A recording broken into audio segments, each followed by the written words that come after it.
Hello and welcome to the We Are Birmingham podcast. I'm Chris Golding. I'm Matthew Elliott. And it's live. Again, but mate, where are you? It's live with a difference.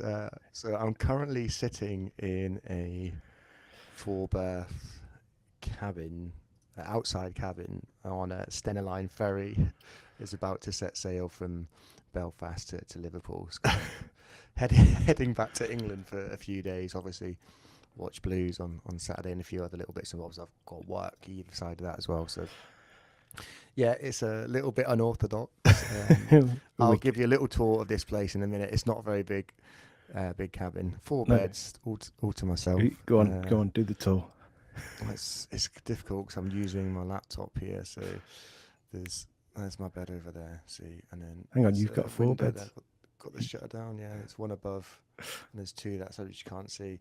I am positioned in front of the bathroom, or the shower and the toilet, the wet room, if you will. So, yeah, a bit unorthodox. So see how it goes. I've just paid for premium Wi-Fi, so hopefully it holds out. We're hoping that we can get the job done.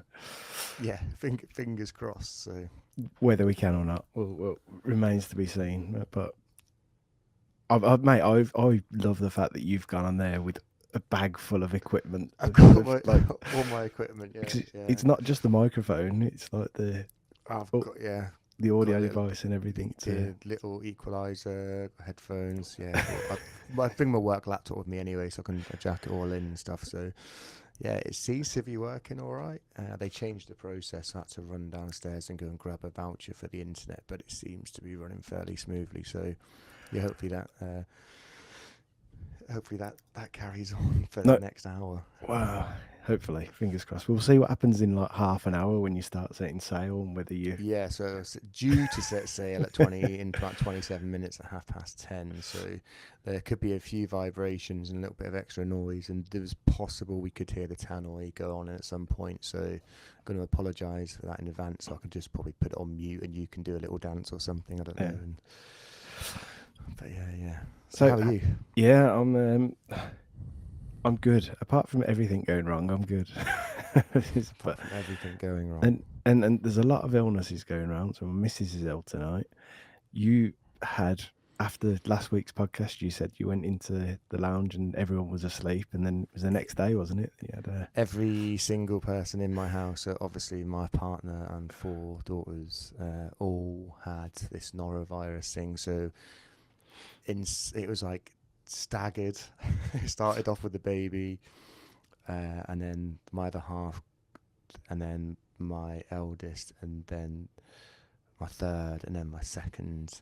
Although my second just bounced straight back, absolutely no problem. She'd thrown up, and then it was like nothing had happened. So I was fearing the worst, but I was okay. It knocked my other half out, and the baby was pretty. Well, I say she's 18 months now, but she took it pretty hard as well. But yeah, fun times for a few days. So it did mean that we didn't leave the house on Saturday, so I could watch the football. Although I guess I wouldn't have missed that much anyway. Really had.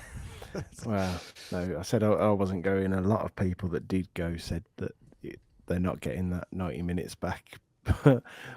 I mean, I think, did you predict 1-1? I think I went for a draw, didn't I? I just didn't fancy it at all. I'm sure you said 1-1 though. I did say 1-1, yeah, which was close enough. Wow. I mean, a couple of goals would have been nice to sort of make the game a bit more entertaining. If you can't win it, then don't concede any goals and walk away with a point. It got to a point during that game where I was just like, just get out with no more injuries and just take the point. And you know what?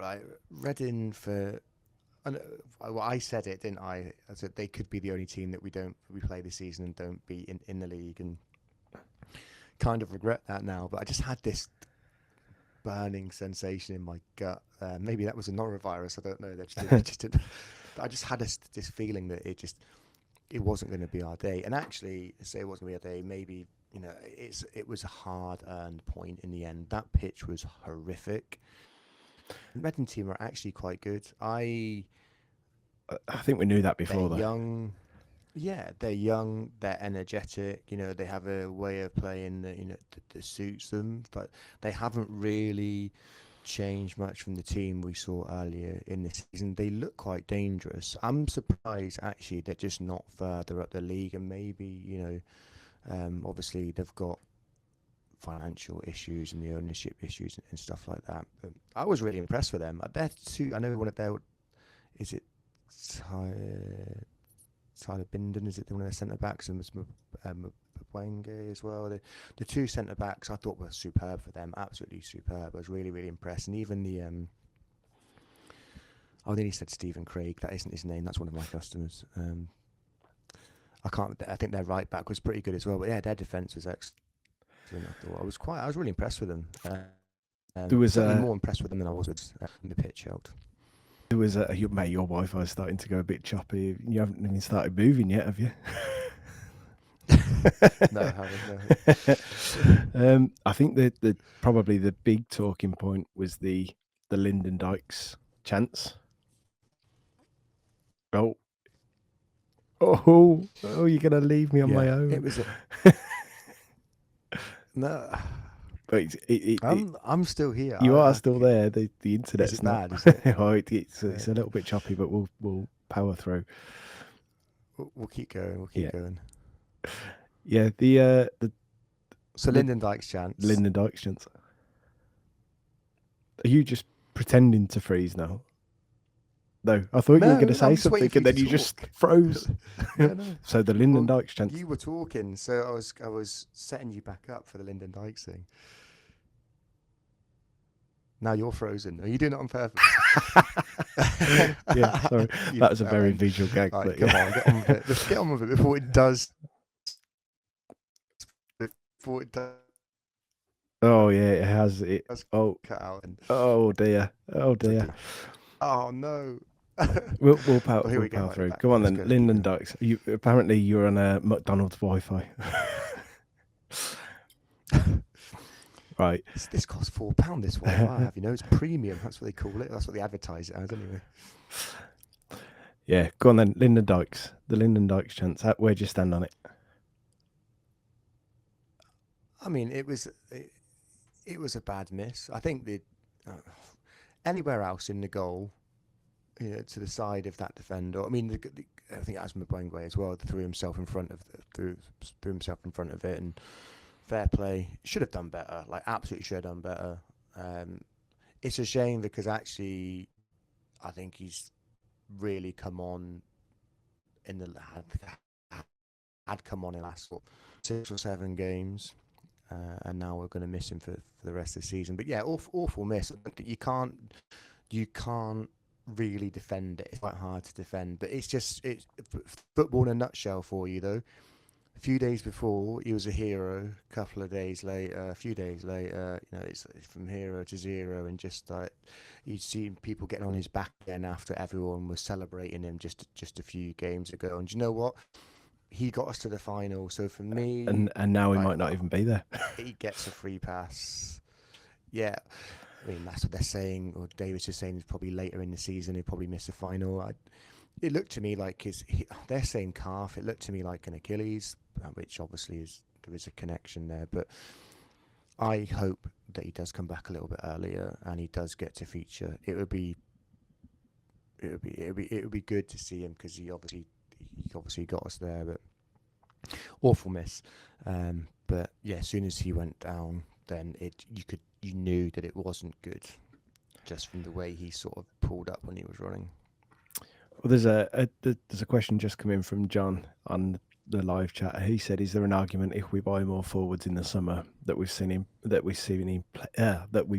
play his last game for Blues?" I wouldn't think so.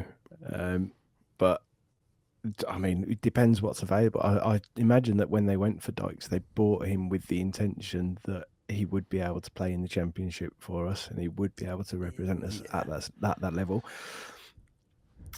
Whether that changes, yeah, I agree. There'll be. I mean, what you'd make the assumption that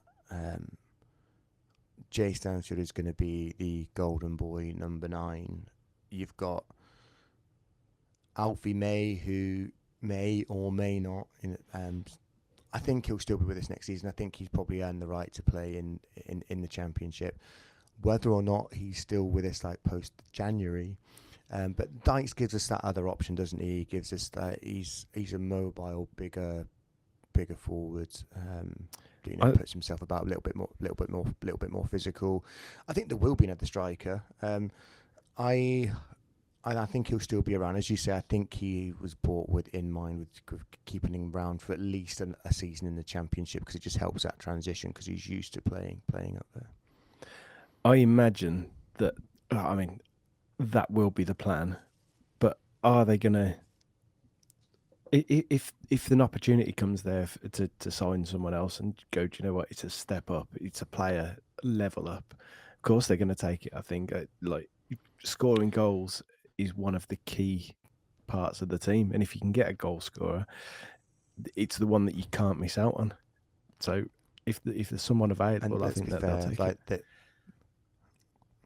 I'd say if someone is available at the right price, if there's a good player that can improve the team at the right price, why wouldn't they do it? And they're in a position where they can actually do that now. So, and if that means that people get pushed down the pecking order, we've seen it happen already throughout the team, then, it may be the case that, you might see if this lastly moves on in January. The same as I said about Alfie May. I think there's a good possibility that might happen as well, because he'll want to play more. But we'll cross that bridge when we come to it. I hope we haven't seen the last of him, because I do hope we get to see him. I hope we see him play in the cup final, and B, a few games towards the end of the season.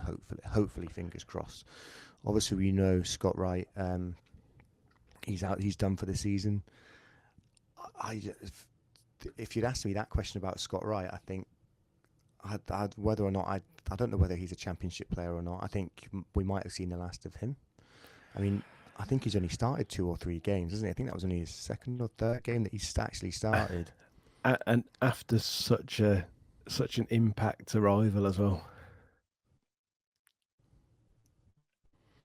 Yeah. He always looked.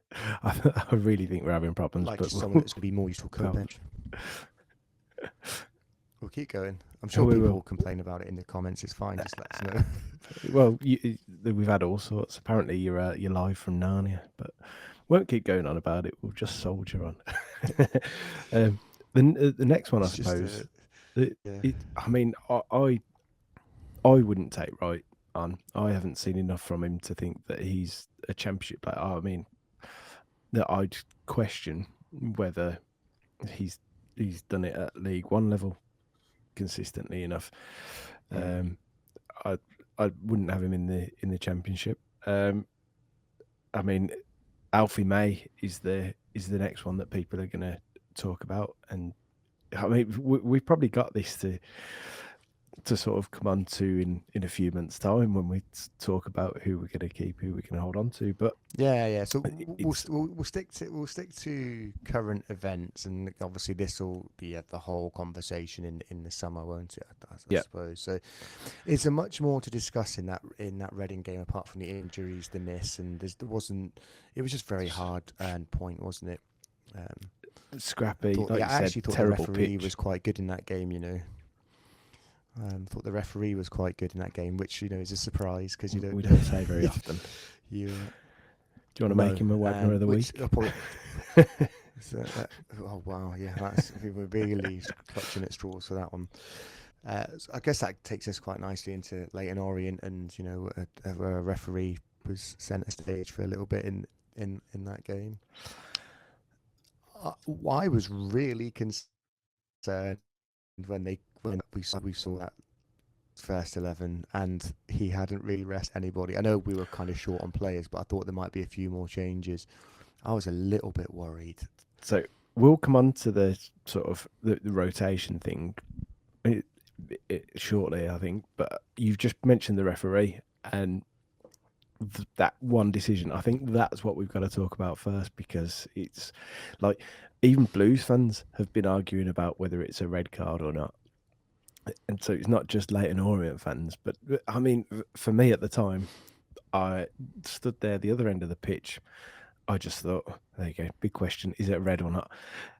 For me, I was stood the other end of the pitch. It happened. I was like appealing for the throw more than anything. I mean, we were down in the tilt, and so the other end of the pitch.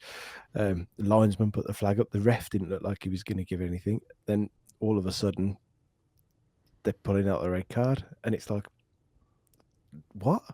Like, didn't look like there was anything in it. And then we've watched, as I said before, the replay on the Wi-Fi.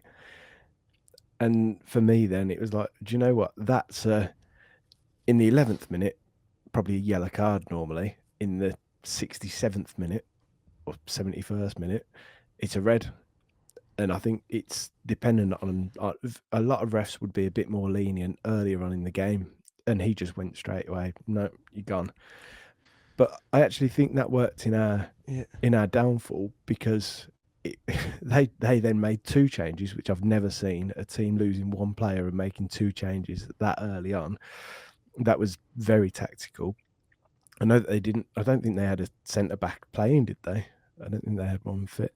They had a few injuries. I thought they went super negative, and I just don't know why he made that many changes to the team and moving to 5 at the back when actually, okay, you're one player down and you are against a team that have been fairly dominant in the league, but actually you were playing really well for that first 10 minutes, and I was a little bit concerned.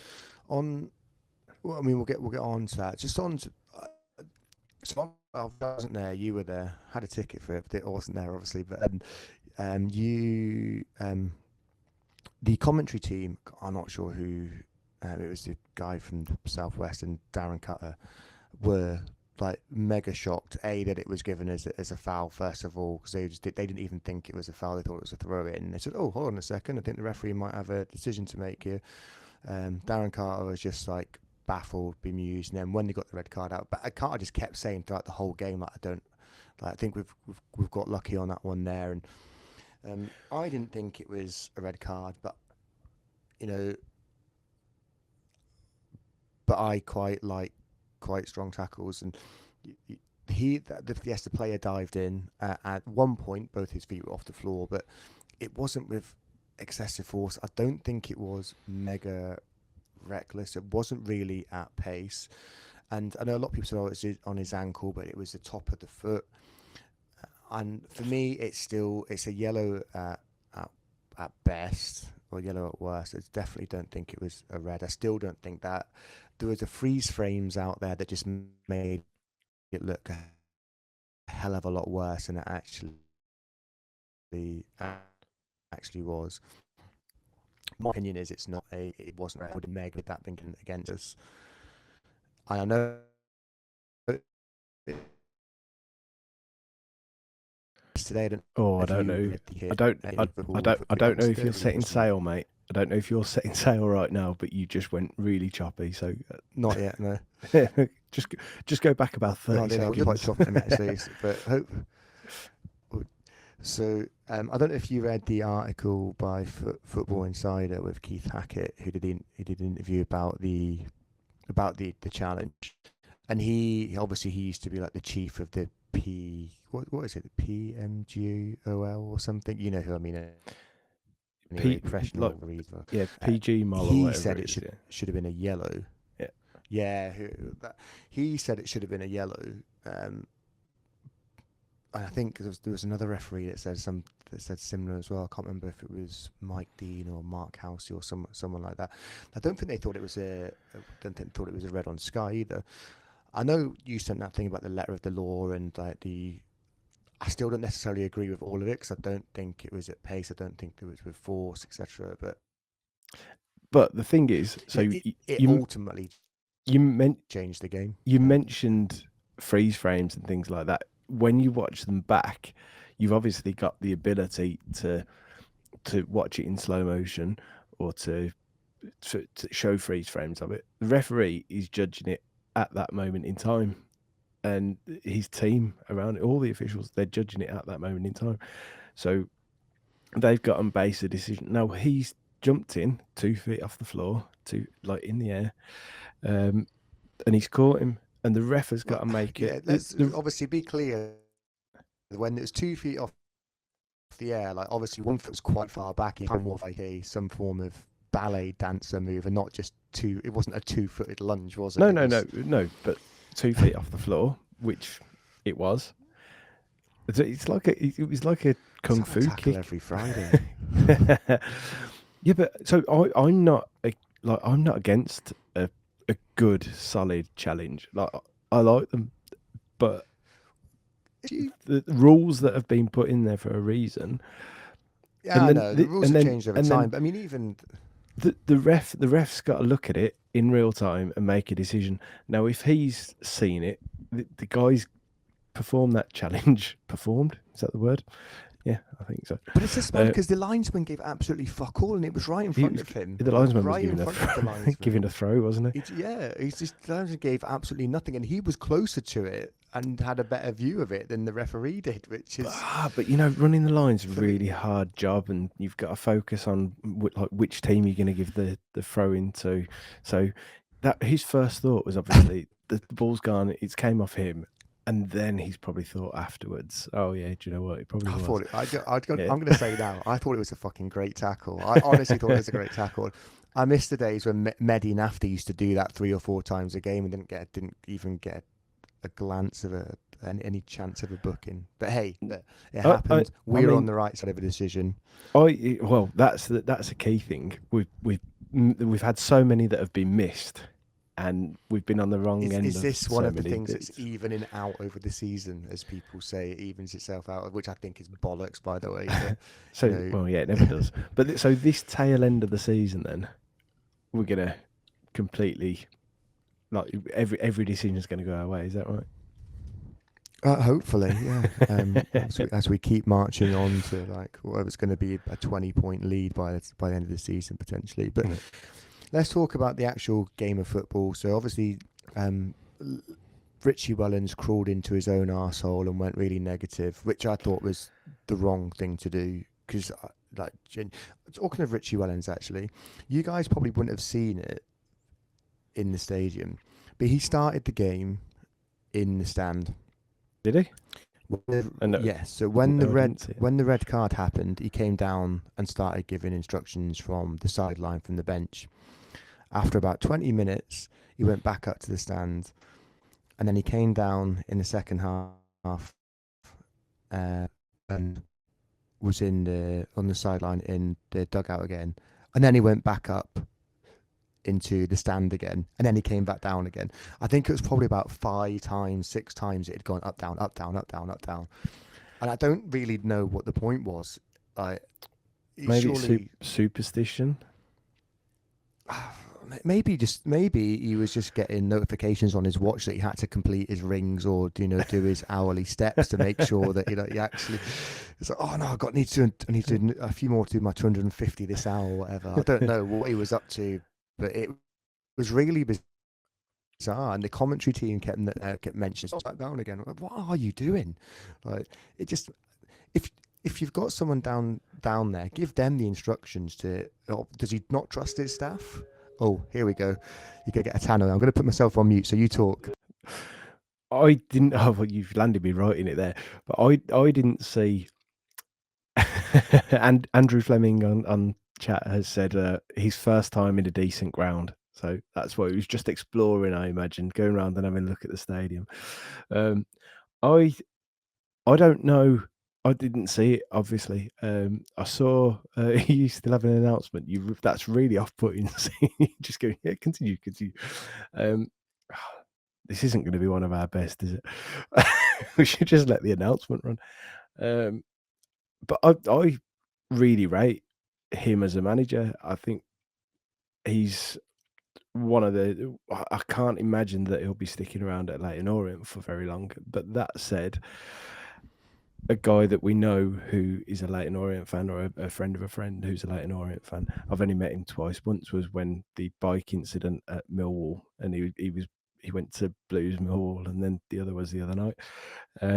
But he said that they think that Wellens might stick around. And if he doesn't, then if he does stick around, then he's going to miss his opportunity in taking on a better job. But there's no pressure for him.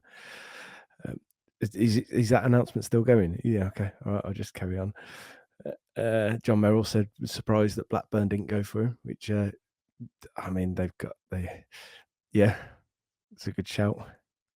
Once they Who lost did when they went for lost Valerie Ismail? Here she goes. She's chatting Yeah. away, so I'm going to put myself on mute again. Don't just leave me hanging. We can deal with it. We can barely hear it, to be fair, with your microphone. You're fine. I mean, I earlier in the season, I was really impressed with how Leyton Orient had played, and it was the game that I was really concerned about in this next sort of run of games. Obviously, the sending off changed a lot, but like you say, it was disappointing that they didn't come at us. It ruined it for us, I think, because we peppered them with shots, like ridiculous shots, and I think it was just like shoot on sight in the first half, hitting players on the arse, trying to get a shot away and just getting it blocked. Them to be fair, throwing their bodies in front of everything as if it was the 90th minute, and they were clinging on for a draw. But it was just a bit sad, like the second half when we were 2-0, and I completely get why. One of their players turned around to their goalkeeper and told him to slow it down from a goal kick, and I completely get why. But at the same time, it's like it completely ruins the competitive game.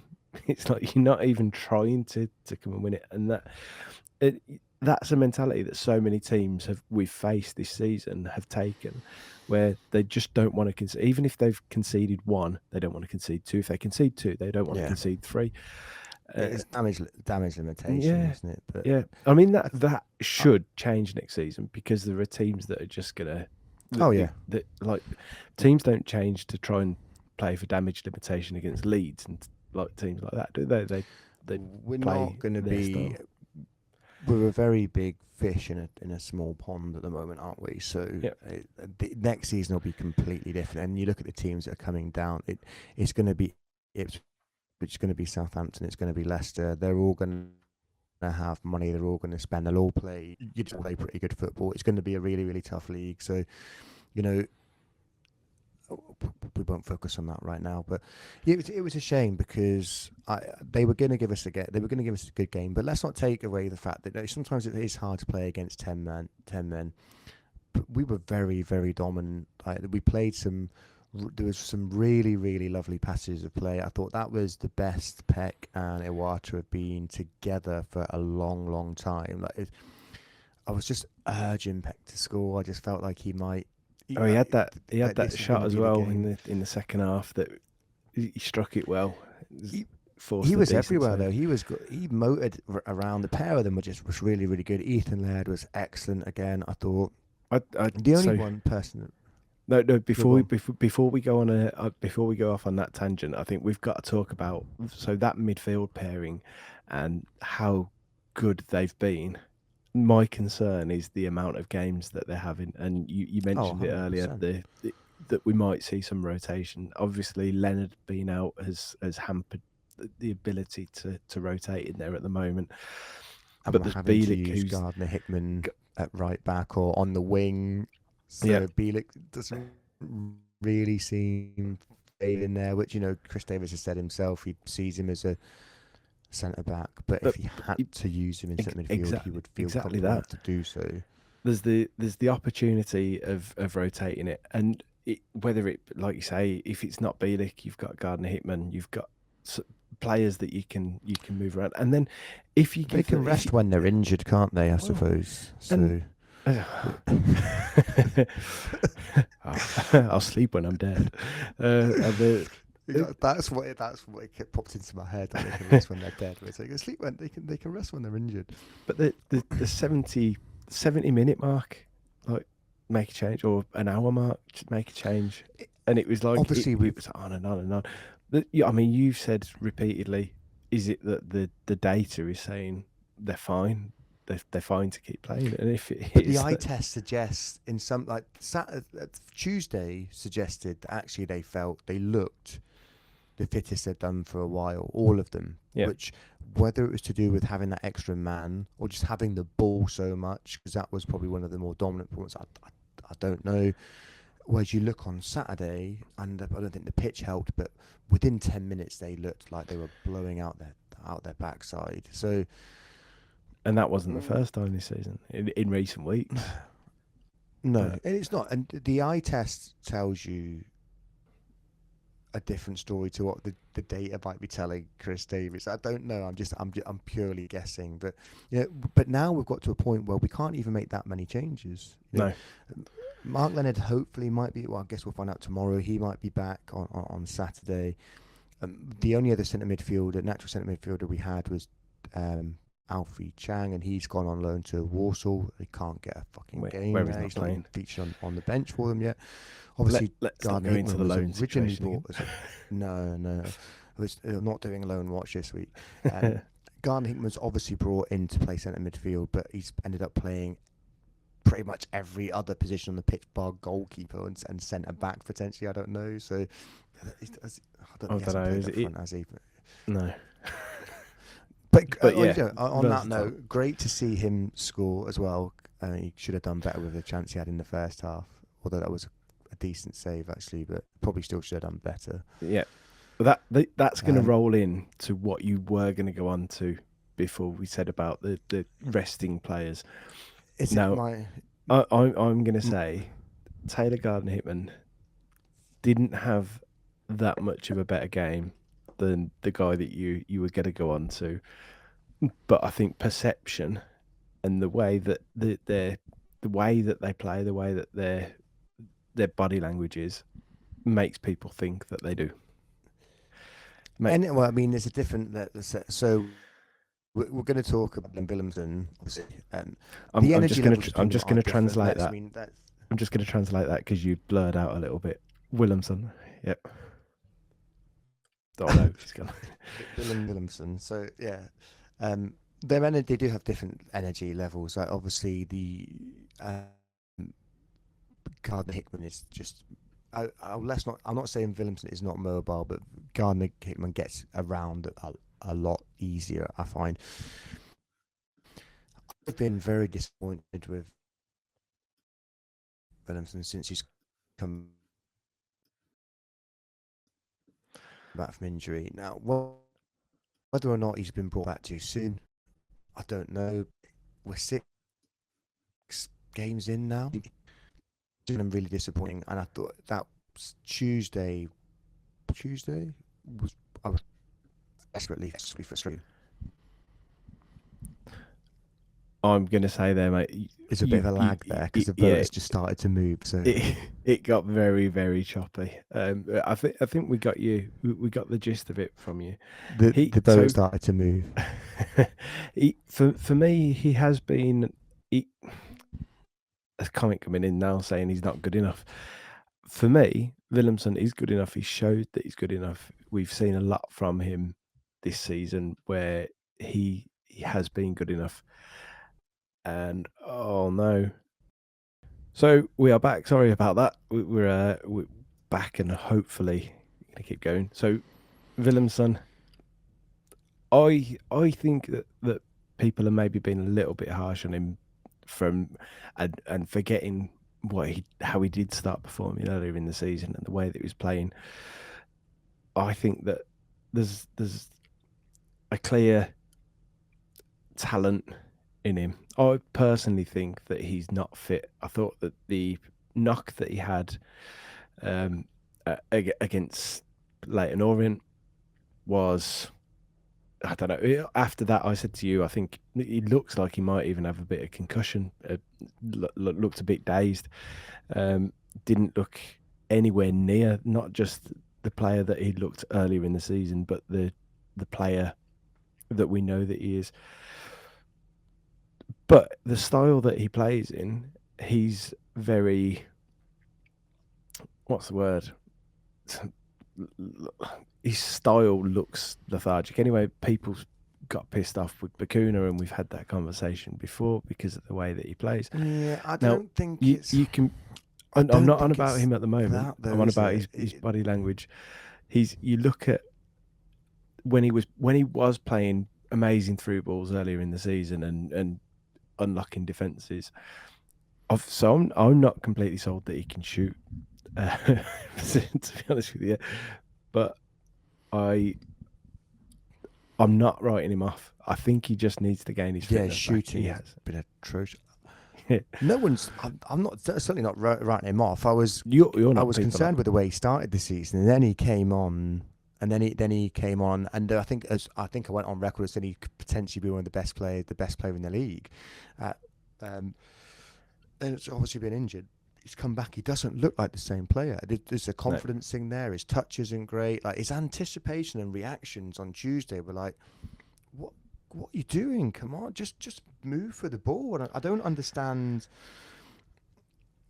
There's obviously like whether it's confidence, whether it's physical, whether it's both, I don't know. But he needs something like a goal, or just hopefully he needs a bit more rest and comes back. And it won't be the first time we've been continuing to play someone that's carrying a knock or carrying a niggle. Like I think the same thing happened with Jay Stansfield a few months back as well. So. But with it, unfortunately, the circumstances mean that we can't make that many changes at the moment. Whether or not he'll still be in this weekend, or whether we see Luke Harris or something, I don't know. It wouldn't surprise me to see I guess Harris in there, but at the same time, the only way he scored that his first goal against Wycombe, didn't he, at their place as well, with Luke Harris. So the only way that you get a player sharp though is to play him. Match sharpness, but he's I agree that. But then if you're playing someone that's carrying a knock, well, are you making that worse, or are you getting them fitter? So, but I mean, I'm definitely not writing him off. And I think actually, you think about it. I mean, League One is a little bit more aggressive in your face. You probably have a little bit more time and space in the Championship potentially. Yeah. So we might actually see a better version of him as we move up into the Championship. While we're talking about him though, so you said you're not writing him off, and hopefully people don't.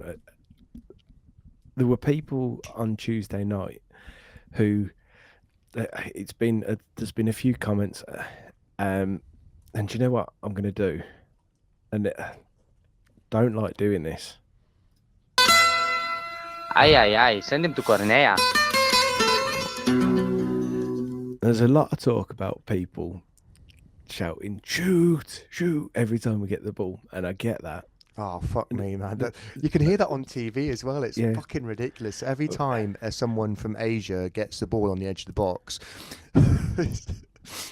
But shoot. Do you know what? I don't mind that. Even when you've no chance of getting a shot on time. Yeah.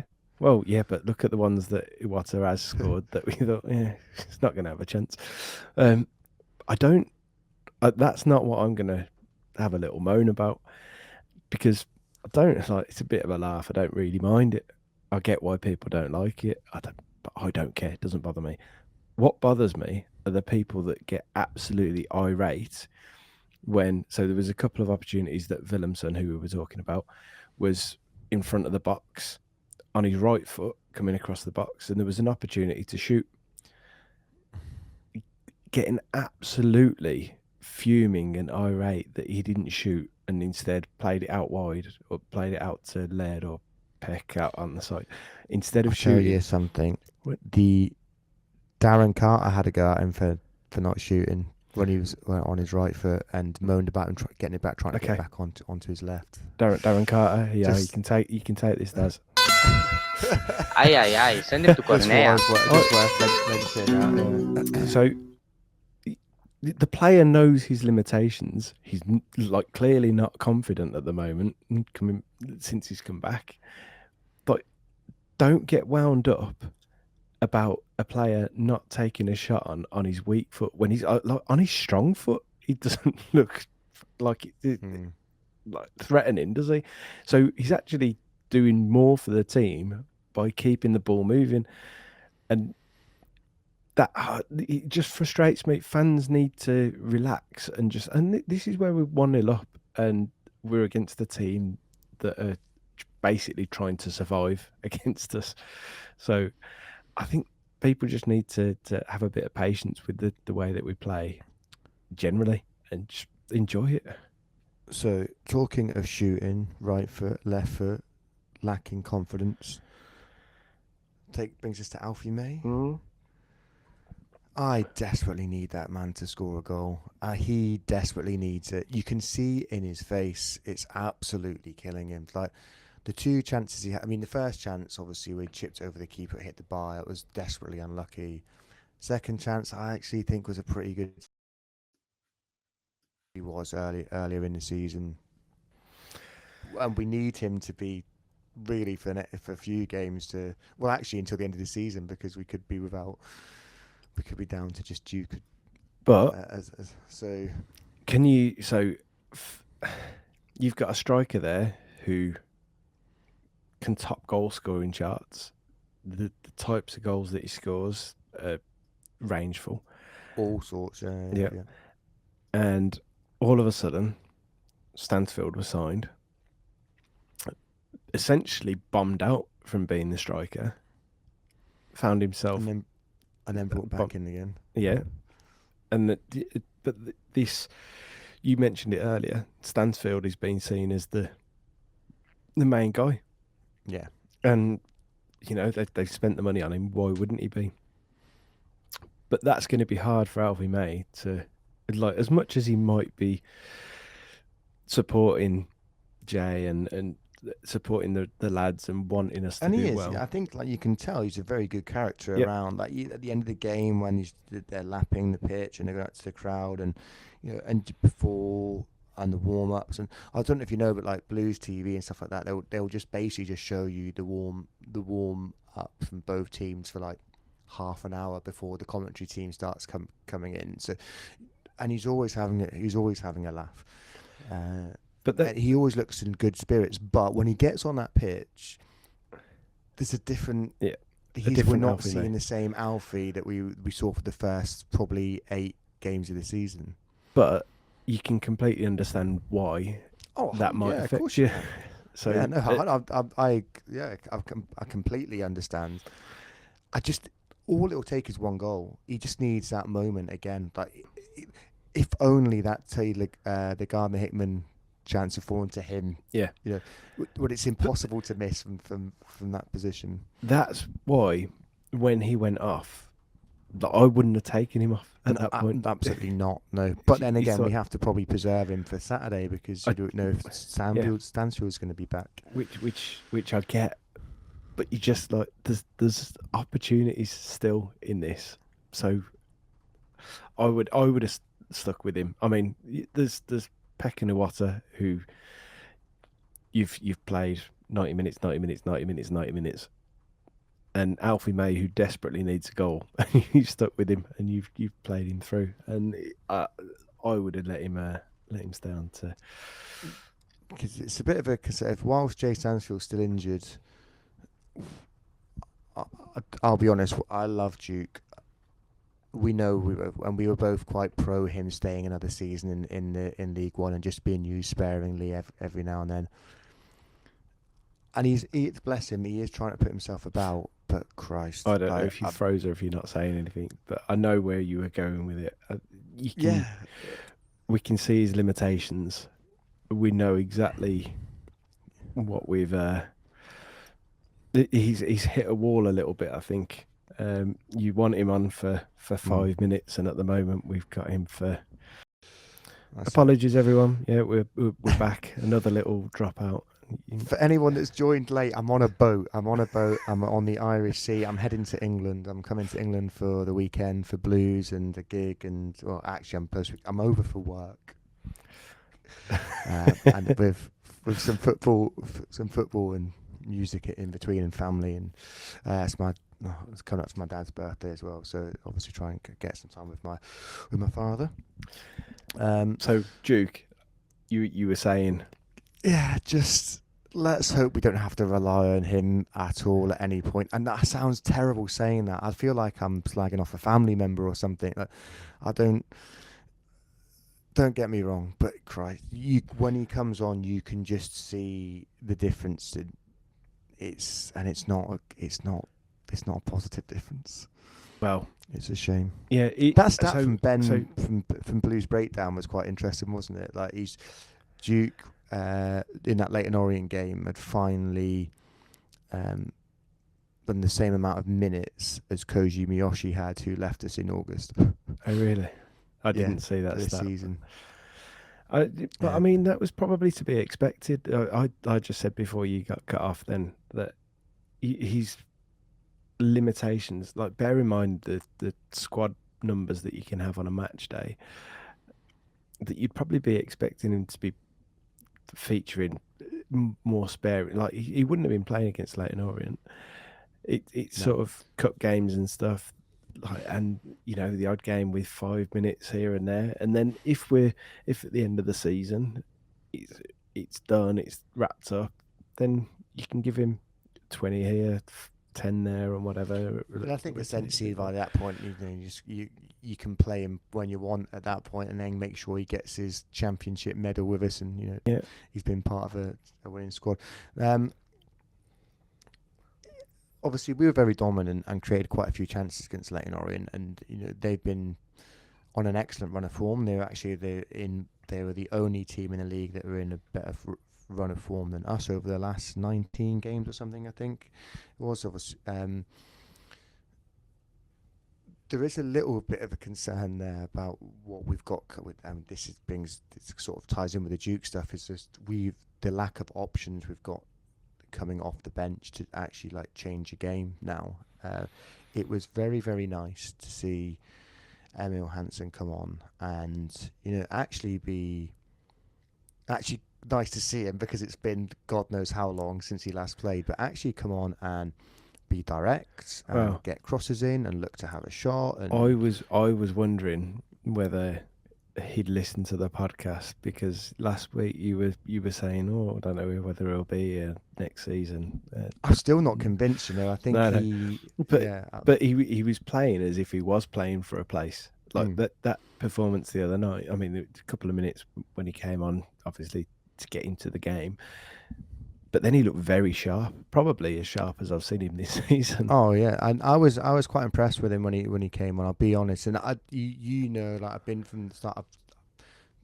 Jury's been out for me with him. He's had a couple of good games here and there, just not enough. And then, really, we spent $1.5 million on him or something like that. And I think it was with an eye of with the championship, but with his injury record this season and just lack of production, those two things combined, I think he is really playing for his contract, or playing for to stick around next season. And that sounds ludicrous considering we just signed him in the summer, but I think we're seeing now a recruitment team and a management team that are actually pretty ruthless, and they'll let players go if they need to, if they think they can replace them with better, which we obviously touched on earlier. I know where you're going with this as well. Well, I wasn't going to go. Were you not? I thought you were going to go Yokoyama. No, well, I don't think we're going to see him again. To be perfectly honest, I think he's gone for good, despite the fact that everyone thinks he's gone for a loan to a top division team in Belgium, which isn't actually the case. He's playing for their under 21s, and he's playing up front for them as well. Is he? He's not playing wide. Yeah, I meant to say that last week, but I don't think we got round to it. My concern is that even if you don't trust him, he was of use coming off the bench for 20 minutes. Maybe he wanted to go and play somewhere. I have a feeling something else has happened there. I'm going to be honest. I'm not entirely convinced that this is just a development loan or anything along those lines. He obviously wants to play, but there's something will come out in the wash around this at some point. No, or it won't. But I think it probably will, because we know what football is like, and at some point something does come out.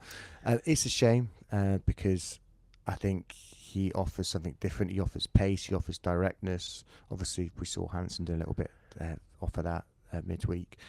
I think one of the biggest issues But we was could do with him now on the bench. we really could, and especially like games like the other night where defensive responsibilities aren't such a big ask that you can just be an attacking force. But I actually think that was there might be more to it. There might have been stuff that happened, but I think that the big catalyst of it all was that he just didn't acknowledge any defensive responsibilities, and something that he like, to be fair to him, he'd never been asked to do it before or whatever. Maybe the translator was doing him dirty and just maybe just didn't like him, and he was just kept giving him the wrong instructions. Absolutely threw him down the river. Maybe. Yeah, I don't like you. I'm going to get you in trouble. I'm going to fuck you off and give you the wrong instructions. No, it's we won't. I mean, let's probably not focus on that for now. I mean, I'd be surprised if we saw him come back. I think he might gone. The fact that he went to their under-21 team. Yeah, rather than maybe going out on loan to someone that he's going to play in the first team. Who would think of doing their second live podcast from on a ferry? from the Irish Sea. Yeah, Hey, yeah. it's happening. Yeah, there we go. We'll get there. You'd probably be better on 4G, wouldn't you? 4G over the water. I don't think I even get 4G now. To be fair, do you I think I'm too far gone. Well, thank you everyone for sticking with us. We are trying. Oh, nearly done. I think. So a question that came in that I know that we'll move on to Wycombe. Well, no, before we get onto Wycombe, a question that came in that we did want to talk about. Question for you guys: happier with Peterborough than Wrexham in the final? What have you? We did touch on it last week, and I said I'd love to have had Wrexham in the final and beaten them so that it was on record on their documentary and whatnot. In a year or two, that would have been funny. But and to be fair, for the coverage would have been there. But the Barry Fry final, I think it was nailed on for Barry, the nailed final, on. the Virtu final. Yeah, I am nailed on, wasn't it? I mean, obviously, like I was convinced that Wrexham were going to win it by one way or another. Even if it went to penalties, it would be something. Just because the EFL know it'd probably be in most places, etc., etc. I think it was Taron Zigic that I don't know if you saw his tweet yesterday after the game, and I said the same to you guys just that before shootout, that I'm just so glad it wasn't Wrexham, because I could not be arsed with all the fucking hysteria on a circus in the build up to actually watching Wrexham just throw it all away. I know and I say it's like the more publicity the better, but not for me. But I'm kind of sick of already playing them twice. I can't wait to get out of this league and not have to play them again, because they ain't coming up. And it was the way as well. On it. It was the way that they were singing Que Sera, that was the best bit. Yeah, that was magnificent. But yeah, I'm so glad, and I think actually as a game of football, as a spectacle, it will probably be a better game, because I think both teams will want to play actual like football. Yeah. Obviously Wrexham have a way of playing that is efficient, and it gets them. It's obviously got them where they are. See, I said last week as well. This will be a better spectacle. The other reason that I would have liked to have played Wrexham on that pitch was because I think we'd have tore them apart on it. I think on that Wembley pitch, I think that we'd have been right up for it. But I'll take the Peterborough game, and that might actually mean that there are a few more tickets for Blues fans as well, because we're going to sell a lot. I don't think there'd be a massive difference between the two, to be honest. Like Wrexham What did Peterborough take last Big season? player. Wrexham- 22,000 or something. something along those lines, but I'm not sure even how many people. I mean, Wrexham itself, I don't think that's got more than 50. Wrexham, like town city is 50,000 but I could have seen people. tourists. And obviously there's I could have seen tourists for Wrexham. yeah, but potentially, but I mean, they're not. What are they doing at the moment? Like 15,000 in home games. They had a whole stand there yesterday. I don't know if they're Closed, yeah. redeveloping or what, but that wasn't even open. No, they So- just didn't open it for the game. Well, there you go. So, if you're not gonna be final against Peterborough, where you have a really good chance of going through, you don't fucking deserve to be in the final anyway. So I'm glad we're playing them. That little social media video was Hopefully. good as well. One that made Which you one was feel that? old. Oh no, I was just like, it's stuff like that. When I see stuff like that, when it was the Peterborough players, I'm like, was there a point in my life when I would have found that funny? I don't know. I just looked at it and thought, yeah, meh. I think it's that Alan Partridge meh, gif. Anyway, yeah, glad we got Peterborough. I think as a spectacle it'll be a better game of football. Do I think it improves our chances of winning? Probably yes. So yeah, all glad to. You see, I'm not sure. I think maybe not. But I mean, as soon as Wrexham were knocked out, my cash out went from £32 to £40. So the bookies obviously think so. Well, the other thing as well is that we will probably have been promoted by that point as well. So we're going to have the opportunity to rest a few players in the build-up, and we can go balls out against them. And we've got them in it twice in a couple of days. And Earlier that week, yeah, on the Tuesday or the Wednesday, and then we've got Barry Fry's birthday as well. Oh, is that right? Yeah, I think so. I love it. Birthday, shall we? He'll probably cheer our goals anyway, won't he? Even though he's so there'll be a little bit inside him that cheers and celebrates us. Barry Fry turns 80 on the 7th of April. Peterborough Blues in League One is the 8th of April, and then the final is on the 13th. And then the 13th. Yeah. Looking forward to it. I can't. Everything is sorted now, so I'll be. Yeah, very excited about Happy birthday, Barry Fry. So, should we? Well, not yet. Well, yeah, we can wish him a happy birthday in a couple of months. Wycombe then. Sky TV. Mike Dodd's derby. Saturday in a row. Oh, I'm losing you again. Let's see if you hang on. Oh, we're nearly done now. So let's just get that Wi-Fi to just cling on. Just a 12:30 kickoff on Saturday. They haven't been our friends this season. I genuinely don't know this stat. But is that? So I quickly went through because when it said another 12:30 kickoff, I was like, well, obviously we had Reading and we had Shrewsbury, didn't we? The other one I could think of was Mansfield, which we drew. So we drew Mansfield, drew Reading, lost to Shrewsbury, and then I think the Sutton game in the FA Cup, we won that, but that was a pretty bad performance against a league. Were they non? Yeah, they've non-league, aren't they? Yep. I think. But also doesn't count because it wasn't in the league. And it doesn't count, but it's another early kickoff. Let's not read too much into that, shall we? But we seem to raise our game in those bigger games, don't we? Against those clubs that are further up the table with us. So certainly at home as well. You'd got us down to win on Saturday, and I think, did I say that we might draw this? I think you did. I'm going to change my mind.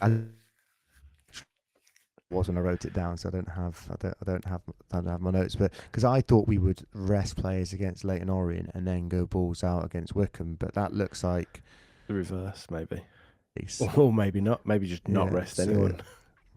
No, he'll put this he'll go close to the strongest team possible. It's against second in the league. If we win that game, we're pretty much. I mean, I think we've won the league anyway, and I think we're promoted anyway. But I think that will just cap it off because we're another 3 points ahead of them and still have a game in hand. It's the Mike Dodds derby, and I'm gonna yeah, he's gonna be well up for it. You'd think coming back, having a look round his old haunt. You won't recognise the place. Well, no. Recognise the place. It's completely changed. He's gonna want to get one over on us though, and regardless of what's gone on before, I just want to smash him. You brought through Jude Bellingham. Say that again. I said he brought that. You broke up again then, but you saying he bought through Jude Bellingham? Yeah, did you? Are you aware of that fact? No. I bet it gets mentioned about 45 times. No, I'm not sure that he did. I don't know who was involved in the development of Jude Bellingham at Blues. Don't remember Mike Dodds being involved in it, or Who knows? who was the other one? Christian Speakman? No, I don't remember him either. Let's have a. It's getting really choppy, mate. So I don't know what the waters are like, but Yeah. So should we get a? it's pretty smooth so far. Your Wi-Fi isn't. So I'd get a refund.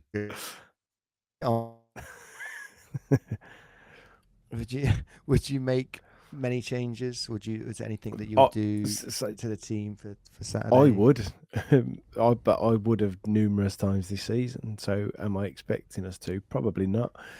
I think the midfield two are just going to play because I think it's irreplaceable for him until they just wear out.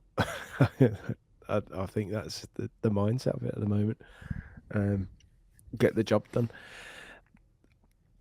There's a shout for maybe resting one of the centre backs or both of them, but again, I don't think he will.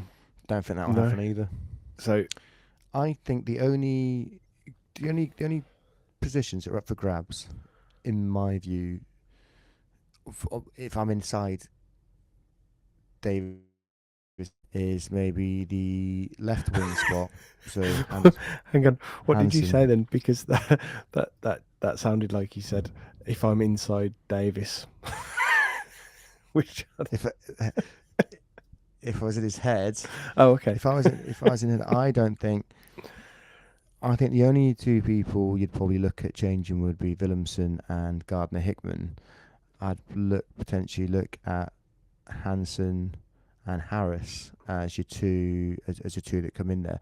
It's possible Mark Leonard might be available. It's even possible Jay Stansfield might be available, but I think he's still going to hospital for treatment at the moment, so he might still be another couple of games, a game or two away. But I think Hansen should start.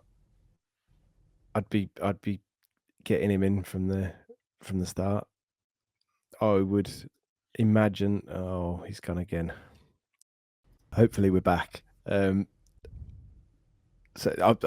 I'm just going to say I'm not going to carry on talking while he's not here because I'm just going to be talking to myself and then he's going to jump back in and he's not going to know what I've said. So that's why I've gone to the holding screen. Thank you for bearing with us. I was saying one change that I would make, Hansen would start for me. I'd get him into that starting lineup now. Someone said that that apparently Davis has said that he's been fit for a while. It's just been waiting for a chance. But I mean, you've got to get him in for me. You still there? Oh, I'm losing you a bit there. I'm still here. I can hear you, but I can't. I can't hear. I can see you, but I can't hear you properly. Okay. Would you play Hansen? Yes. but I'd be worried that he'd get injured. I mean, I don't think we can worry about that. I think if something like that is going to happen, then that's just the way that's him, isn't it? And we can't afford to It's carry. team news tomorrow. Yeah. We can't afford to carry Team news. injured players anymore. Oh, we're carrying quite a few of them, I think. Well, You know what I mean. Injury prone Hansen. players. I'd potentially play Harris as well, and I think that's probably the only changes I'd make. I think it'd be interesting to see. Young Mei Lee, I'm surprised we haven't seen him at any point yet as well, because he can offer width. He can probably play further forward as it's surprising that he hasn't been involved at some point. Well, I'm hoping that we see Leonard this. Do you remember back in the day there was the little in joke that went round, the Jamie Clapham Memorial Cupboard? Yes. I think he might be in there. We might have in there. we might have to rename it. Myung Yae Lee Memorial Cupboard. Memorial Cupboard. Yeah. I'd like to see him before the End of season the finishes. I mean, that's I actually thought because of his pedigree, I thought we would have seen him play a few games now. And yeah. I know their season finished in October, November, so he might not be up to full sharpness. But you need the only way that you're going to get it is by playing games, not play. Hopefully we see Mark Leonard. Hopefully we see Jay Stansfield. I think he's probably still another game or two away. Cressy Anderson has already been ruled out, I think Davis said. Although with Davis, you never know, he might just appear on the bench or something. But not many changes we can make. No. Are you still going for a draw? No. I'm changing my mind. I'm going 4-0 Blues. And do you know what I'm going to go? I'm going to go Emil Hansen to score. Nice. All four. Yeah, just he's going to play on his own as well.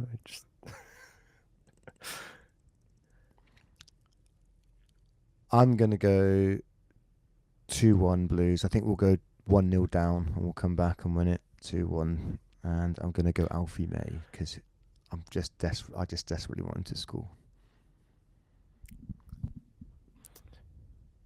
I can't hear a lot of what you're saying right now. I Did you don't get know that? if anyone else can hear it, but it's cutting off for me. I don't know if that's just Gremlins my side or what. So Hopefully hold not. on. Are you there? I went 2-1 Alfie May. We'll go 1-0 down. We'll win 2-1, but Alfie May will score at least one goal. Okay. Right. You went Alfie May. Did you get that or not? No, mate. Did I? I'm not going to lie. I don't I'm think I gave struggling a it bit, last and time. You said Alfie May last time. I'm sure you did. Have I got a chat here? Here's some. Right. This has been eventful. Let's call it a night. Go and get into bed. Thank you, everyone, for. Oh, by the way, Gary on chat has said premium Wi-Fi obviously not supposed to be used for calls or streaming. So, can you vouch for that? Oh, have you gone? Can you not hear me? Oh no. Ah, he's back.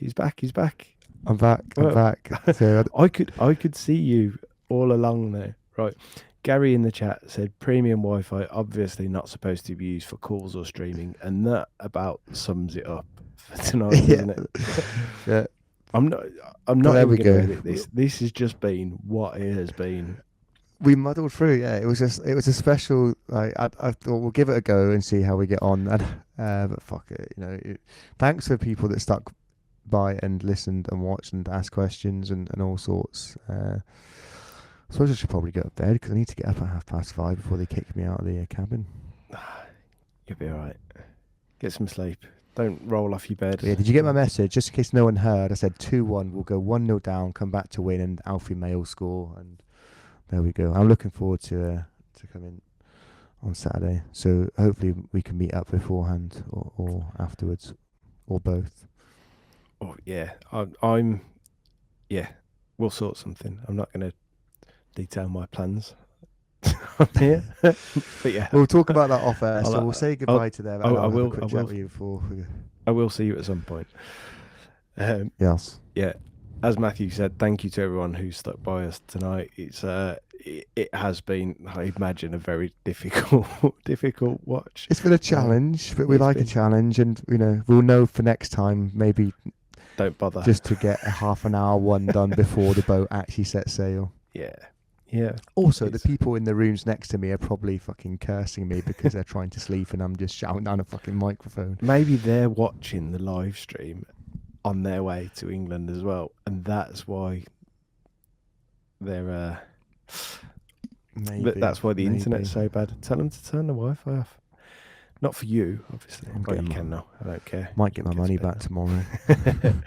Right, I'll see you at the weekend, mate. And thank you to everyone. I'm genuinely thank you for sticking with us. Thank you for listening. Thank you for watching, and enjoy the game at the weekend. And until next time, keep right on. Keep right on.